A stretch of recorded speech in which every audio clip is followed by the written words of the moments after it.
ফের শহরে দুর্ঘটনা। রাতের কলকাতায় গতির বলি এক। প্রিন্স আনোয়ার শাহ রোডে ডাম্পারের ধাক্কায় মৃত্যু হলো এক বাইক চালকের। গতকাল রাত 11:30 নাগাদ যাদবপুর থানা এলাকা থেকে বাড়ি ফিরছিলেন বেহালার বাসিন্দা রাজু হালদার। সাউথ সিটি আবাসনের কাছে তাকে পিছন থেকে ধাক্কা মেরে পালায় একটি বেপরোয়া ডাম্পার।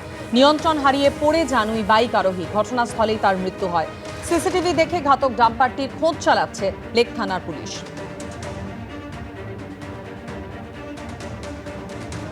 রাতের শহরে বাইক দুর্ঘটনা, যার জেরে বাইক আরোহী রাজু হালদার নামে এক যুবকের মৃত্যু হয়েছে। যেটা জানা যাচ্ছে যে এদিন ডিউটি সেরে যাদবপুর থানা থেকে প্রিন্স আনোয়ার শাহ রোড ধরে তিনি বেহালার দিকে ফিরছিলেন। সেই সময় আচমকা পিছন থেকে একটি ডাম্পার আসে, বাইকটিকে চাপে এবং তার জেরে সেই ডাম্পারের তলায় কিন্তু চলে যান রাজু হালদার। যারা প্রত্যক্ষদর্শী ছিলেন তারা যেটা জানাচ্ছেন যে বাইকটি একদম সাইড থেকে আসছিল এবং যিনি আরোহী ছিলেন তার মাথায় হেলমেটও ছিল।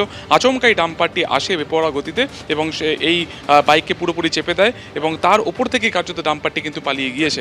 লেক থানার তরফে ইতিমধ্যে দেহ নিয়ে যাওয়া হয়েছে, তার বাড়িতেও ইতিমধ্যে খবর দেওয়া হয়েছে। রবিবার রাতে এই ঘটনাটি ঘটেছে ঠিক সাউথ সিটির সামনে। ইতিমধ্যে গোটা ঘটনা তদন্তে রয়েছে লেক থানা। সিসিটিভি ফুটেজ খতিয়ে দেখে ঘাতক গাড়ির খোঁজ চালাচ্ছে কিন্তু পুলিশ। ক্যামেরা প্রবীর সামন্তের সঙ্গে সুকান্ত মুখোপাধ্যায়, এবিপি আনন্দ, কলকাতা। কোটালের প্রভাবে সমুদ্র উত্তাল। পূর্ব মেদিনীপুরের শঙ্করপুর মোহনার কাছে ভেঙে তলিয়ে গেল মাছ ধরা নৌকো। তবে কোনো মতে রক্ষা পেয়েছেন মৎস্যজীবীরা।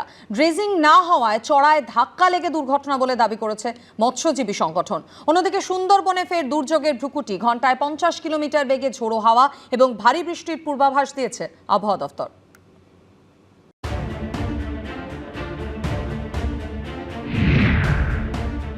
কোটালের প্রভাবে উত্তাল সমুদ্র, সঙ্গে নিম্নচাপের ভ্রুকুটি।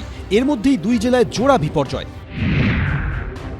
পূর্ব মেদিনীপুরে শনিবার বিকেলে শঙ্করপুর মৎস্যবন্দর থেকে সমুদ্রে রওনা দেয় দুটি মোটরবোট। মোহনা থেকে 3 কিলোমিটার দূরে সমুদ্রে জেগে ওঠা চড়ায় ধাক্কা লেগে মা অন্নপূর্ণা নামে একটি মোটরবোট তলিয়ে যায়। নিউ প্রতিমা নামে আরেকটি মোটরবোটও ক্ষতিগ্রস্ত হয়। কোনো ক্রমে সাঁতরে পারে ওঠেন দুটি নৌকার 18 জন মৎস্যজীবী। মৎস্যজীবী সংগঠনের অভিযোগ, ড্রেজিং না হওয়ার কারণেই এই বিপত্তি। 10 বছর 12 বছর ধরেই ঘটনা ঘটে আসছে।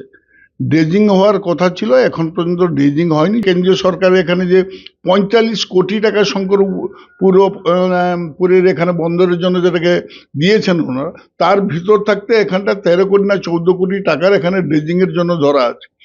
ওই টাকাটাকে ঠিক মতন ইউটিলাইজ করা গেল না। মৎস্যজীবী সংগঠনের দাবি, এর ফলে ইলিশের মরশুমে আর্থিক ক্ষতির মুখে পড়তে হচ্ছে। এই বিপর্যয়ের মাঝেই সাগরে ফের দুর্যোগের ঘনঘটা। রবিবার সকালে গঙ্গাসাগরে কপিল মুনির আশ্রমের সামনে 1 থেকে 5 নম্বর স্নানঘাটে যাওয়ার জন্য পূর্ত দপ্তরের তৈরি কংক্রিটের রাস্তা জলের তোড়ে ভেঙে যায়। প্রচুর অস্থায়ী দোকান ক্ষতিগ্রস্ত হয়। ক্ষোভ উগরে দেন ব্যবসায়ীরা। প্রতি বছর যে এরকম ভাবে ভাঙছে, তার পরিকল্পনা কি হবে? কোনোদিন এসে জিজ্ঞাসা করেনি প্রতিবেশীকে। কেন্দ্রের সরকারকে দায়িত্ব নিতে হবে, মাস্টার প্ল্যান তৈরি করতে হবে। এছাড়া আর দ্বিতীয় কোনো রাস্তা নেই। নিম্নচাপ ও কোটালের জোড়া ফলায় মঙ্গলবার পর্যন্ত সুন্দরবন জুড়ে ভারী বৃষ্টি ও ঘন্টায় 50 কিলোমিটার বেগে ঝোড়ো হাওয়ার পূর্বাভাস রয়েছে। দুর্যোগ মোকাবিলায় সতর্কতামূলক প্রচার শুরু করেছে প্রশাসন। দক্ষিণ বঙ্গোপসাগরে ঘনীভূত নিম্নচাপের ফলে ঘূর্ণিঝড় সহ অধিক বৃষ্টিপাতের সম্ভাবনা রয়েছে। বুধবার পর্যন্ত দক্ষিণবঙ্গে বৃষ্টি চলবে বলে জানিয়েছে আবহাওয়া দফতর। ঋত্বিক প্রধান, গৌতম মণ্ডল, অরিত্রী ভট্টাচার্য, এবিপি আনন্দ।